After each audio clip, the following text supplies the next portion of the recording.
Ashley Knight tells us the story of one woman who was taken advantage of by not one, but 3 different scammers, all claiming to be in love with her. But she had it in my room. Okay. He's here now. Sorry, my love, for not texting you. That's one of the men texted you? Just now. This is the 3rd man Bonnie Libhart formed a virtual relationship with over the last 8 years, sending pictures back and forth, praying together, and talking about a life together. I will love you till my last breath. But all 3 men lived overseas and started asking for money months into the relationship. I had the money. I had the $430,000 in my bank account, in the savings account. Then I had owned a house, $650,000. I got a reverse mortgage on it after I spent all the money in the $430,000, then I just kept sending money. Libhart says this all started about 2 years after her husband suddenly passed away. I had no clue they were doing. I believed them. I wanted to get married again. The Federal Trade Commission says more consumers than ever are falling for romance scammers. The commission reported victims losing $547 million in 2021 alone. One of my friends said, "I think you're being scammed." And I said, "No, this guy and I talk back and forth about the Bible. We pray together." And they said, "Well, we got a thing coming on at the First Baptist Church in Huntsville for it's fraud and romance scams." That's when Libhart discovered it was all a lie. Libhart says her bank even called her, concerned about where she was sending all her money. But she says she's learned her lesson. And but I'm not going to do that anymore. If God doesn't show me a man at church or somewhere they're Christians. We texted each other for probably about 3 months and talked about learning about each other, and she was looking to come to America, and I was looking for someone to come to America. Philip Lowry met a woman on an online dating site when they began texting. She lived in Ghana. After several months, they decided they'd get married. He began sending her money for visas, passports, and clearance fees, when she then said she became sick. She has a problem with malaria and is having kidney problems, so had to pay for a transplant. After he sent the money, he then tried reaching out to her. She stopped returning his emails, stopped returning his phone calls. Postal inspectors call this a romance scam, where con men pose on dating sites to lure in victims. In all, Philip sent more than $250,000, but the scam didn't end there. And he had received several phone calls claiming that he had won the lottery. Inspectors say this is common. Con men often share victims' information. If they have your personal information, if they have your cell phone number, they may call you again, trying to get you involved in some additional scam. Philip was told he won $4 million. All he needed to do was pay the fees. There's no legitimate lottery where you have to pay any type of associated fees in order to collect on your winnings. He lost even more money until postal inspectors were tipped off by the amount of priority envelopes he was sending. They say Philip learned a valuable lesson. Be very cautious about these dating sites, for one. Don't give them any of your personal information. And, you want to meet that person in person. Walter Zutell uses a wheelchair due to a spinal cord injury. He was married for 13 years and says he was heartbroken when his wife Laura died in 2010. When they tell you that you've met your soulmate,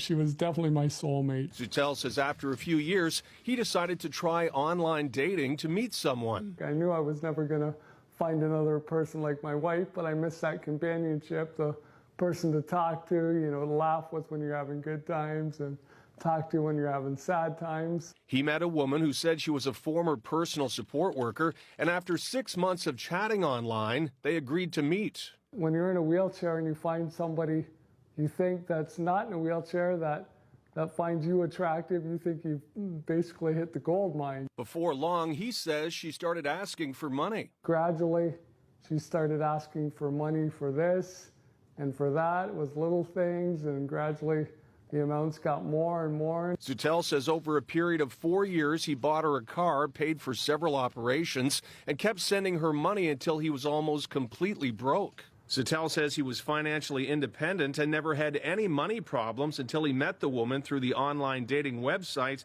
and now he's terrified he could lose this home. Over total, I'm in debt over $300,000 now. Like, the house is remortgaged, my credit cards are maxed out, I've got 3 lines of credit. Now he's not sure where the woman is. She no longer returns his calls or emails. I told her, I said, I need this money back. You know, it's like I can't just keep giving you this money. Zettel says he may only be a month away from losing his house. I'm scared, I'm upset, I'm sad. I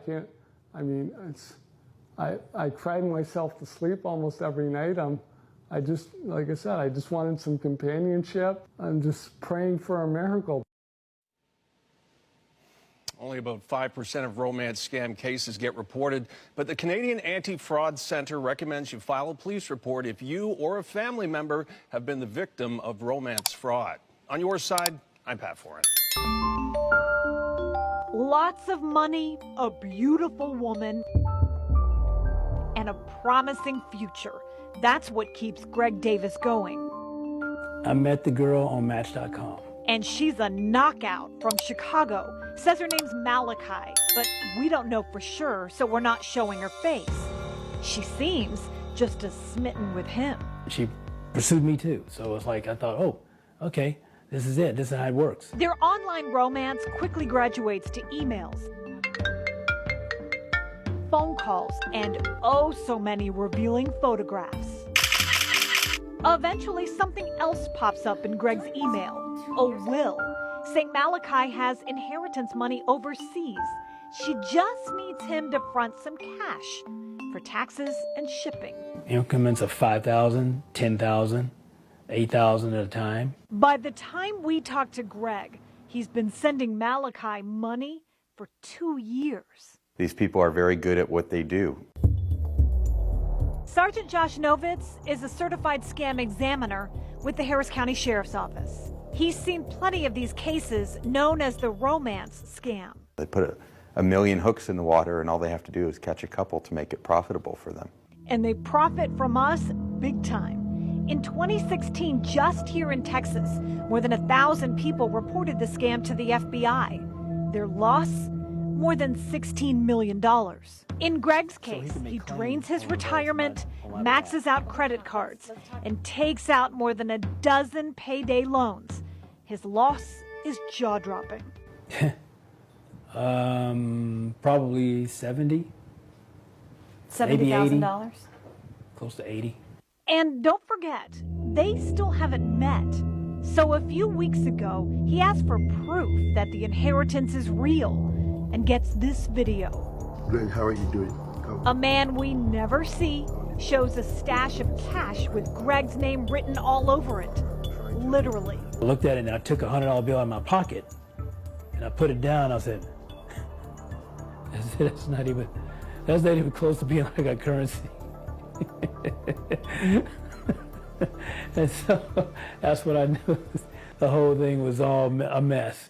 You laugh so you don't cry? Yeah, I do. Nearly $80,000 later, Greg finally realizes he's been scammed. This is really hard for you, isn't it? Yeah, because I feel it's kind of stupid. As for that mystery woman, she could be anyone, anywhere. But the images match what we find on a Facebook page for a Colombian porn star. Make sure you're actually face-to-face with that person you're supposed to be dealing with. Because the internet dating thing, you don't know what you're getting. Even after calling out the imposters, they try one last time. That same woman holds up a personal message for Greg, trying to squeeze a little more out of the man who has nothing left. So the last picture is photoshopped in that story. I know this because I actually found the original.